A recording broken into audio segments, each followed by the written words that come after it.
What is good, you guys? Welcome back to the Herro. Welcome back to a brand new video. In today's video, we're going to be talking about 3 players on the Miami Heat that are going to be having make or break seasons this year. Guys who are going to have something to prove, a chip on their shoulder, and we're going to be talking about the expectations for these 3 guys on the roster because they do have a lot to prove to us Heat fans after some would say disappointing seasons last year and in the past. So we're going to be talking about these 3 guys and how they can bounce back and how their ability to bounce back can really benefit the team, not only this year but in the long run as well. So before we get into it though, make sure y'all drop a like, subscribe, comment down below.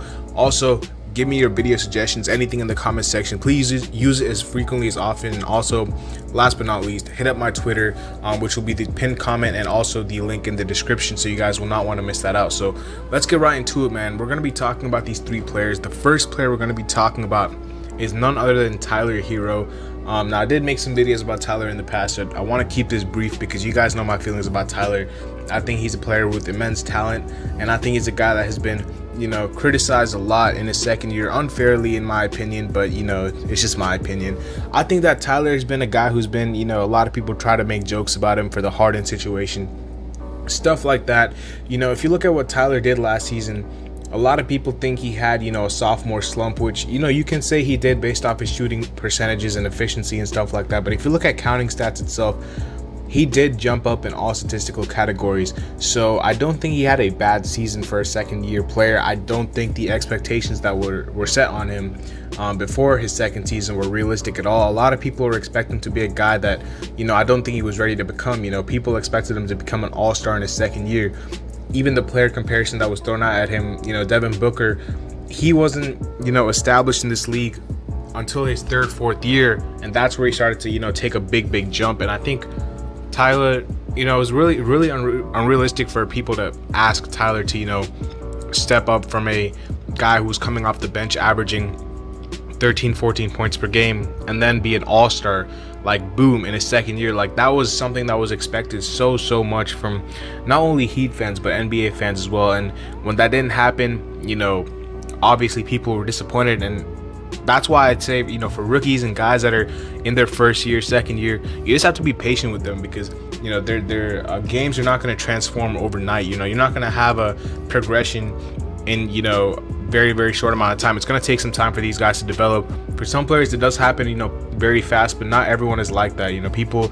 Some people are different in that they're going to take some time to find their rhythm and groove, and then that will eventually propel them to be an all-star. We've seen a lot of guys who are late bloomers, quote unquote, in this league, and guys like Kawhi Leonard didn't really become an all-star superstar in this league until later. Same thing with Giannis. Like, Giannis in his rookie season and Giannis now are completely 2 different players. Jokic was coming off the bench. So, like, people like that, I think, and I'm not comparing Tyler to any of these guys, like, by any means, but I'm just saying that these are examples of guys who they took time to develop into what they are right now, and they still have a long way ahead of them. But I think that Tyler needs to be given a fair criticism by Heat fans, by NBA fans in general. And I think that Tyler, this is a big season for him. Like I said, I did answer a question from one of the viewers in the Q&A episode, asked about what would make Tyler Herro, quote unquote, untouchable. And then what I said was something that I think is pretty realistic for him to have a 6th man of the year type season, for him to be averaging 18 to 20 off the bench. I think that would really help us, because I think when you have Jimmy and Bam, what they do is what they do, but when you have a 3rd and a 4th guy on some nights who just show up, like in the playoffs, that was Goran. Goran was our 3rd guy who was our leading scorer. It wasn't even our 3rd guy. He was our leading scorer until the finals. And, if you can have a guy like that step up, to supplement Jimmy and Bam, that would be a great benefit to our team. So I think if Tyler can do that, especially coming off the bench, and then you still have Kyle coming in as well. So I think Tyler Herro is a guy that, if he can just play and be a star in his role, I think that'll be a great benefit to this team. And I think that I'm super excited to see, how his game transforms from his second year to his 3rd year. He did put on some muscle. He did, change his trainer. He works out with a really good trainer in Drew Hanlon, who trained a lot of superstars in Joel Embiid and Jason Tatum and people like that.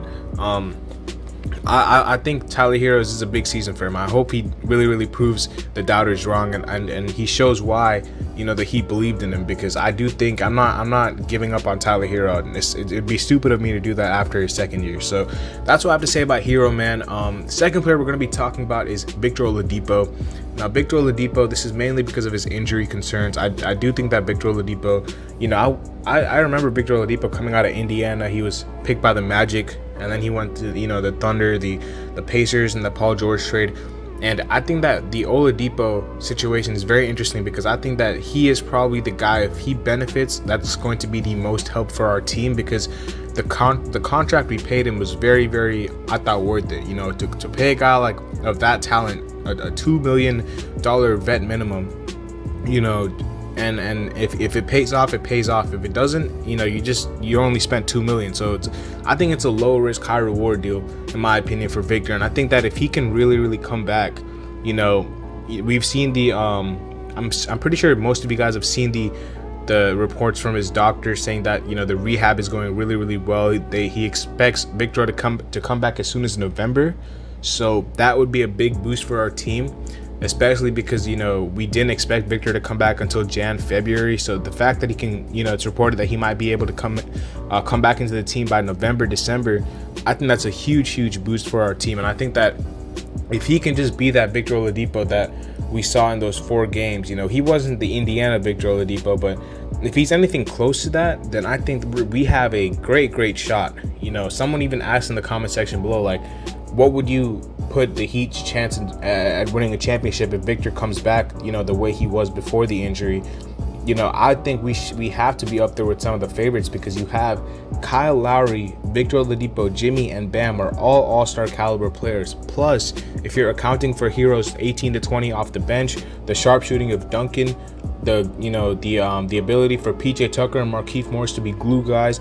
I like Dwayne Dedmon as a backup center. That is a great rotation for the playoffs, and I'm super excited to see how he comes back after his injury, because, you know, I think, you know, that would really boost us into the upper echelon of teams. You know, right now I'm not as confident in facing the Bucks or the Nets or the Lakers in a 7-game series, but Victor Oladipo coming back the way he was, or anything close to it, would really boost it. Now, with that being said, I'm not expecting him to come back the Indiana Victor Oladipo. I'm not a fool. I'm not a guy who's going to think that, you know, after numerous surgeries and, you know, setbacks, that he's just going to come back and start lighting things up. It's going to take him some time, but hopefully, you know, this surgery works out for him, because I think that he's a big player in whether the Heat can compete for a championship this year and also in the future, because we only paid him a 1-year deal. So if he does want to extend his contract, we can do that at the end of the season, depending on how he plays.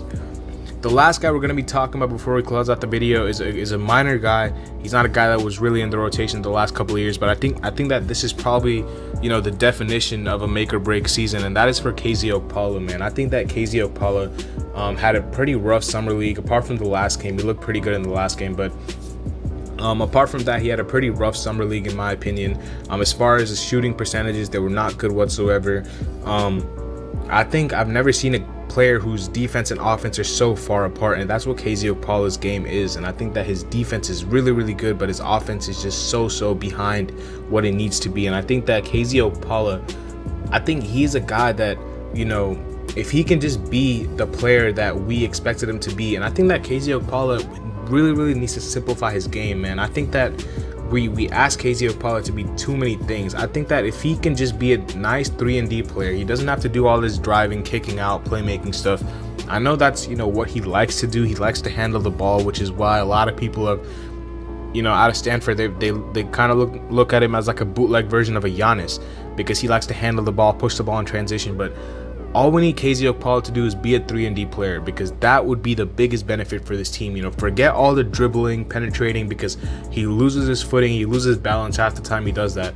Just improve your 3-point shooting, and your defense is already at a good level that it needs to be. So if he can just improve his shot, then I think KZ Okpala can be a very valuable player in this rotation, because what we do lack, you know, at times is a guy who can be a 3-and-D player off the bench.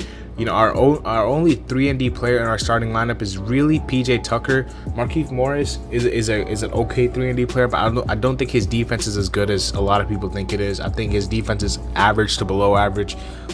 KZ Okpala's defense is a lot better than Markieff Morris's, in my opinion. And I think if his shooting can get anywhere near Markieff Morris's, you could have, you know, a nice 3-and-D player off your bench to fill in for PJ Tucker if you need to. And I think that, the defensive potential is crazy for him already, but I just think if he simplifies his role on offense and just focuses on being a 3-point shooter, that could really, really help our team.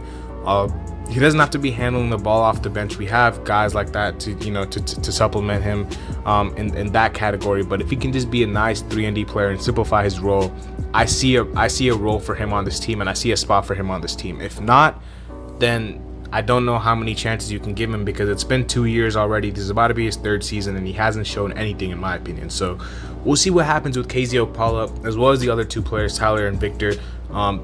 These 3 players, I think, have the most, make or break potential, if you want to call it. They have, the biggest chips on their shoulder, expectations, whatnot. You guys know what I'm saying, man. Let me know in the comment section below, though, who is the player for you that has the biggest chip on their shoulder, that has, the biggest, point to prove, that is the biggest make or break player for the Miami Heat. And let me know down in the comment section below what your thoughts are on that question. I'll see you guys later. As always, man, as usual, leave a like, subscribe, comment down below.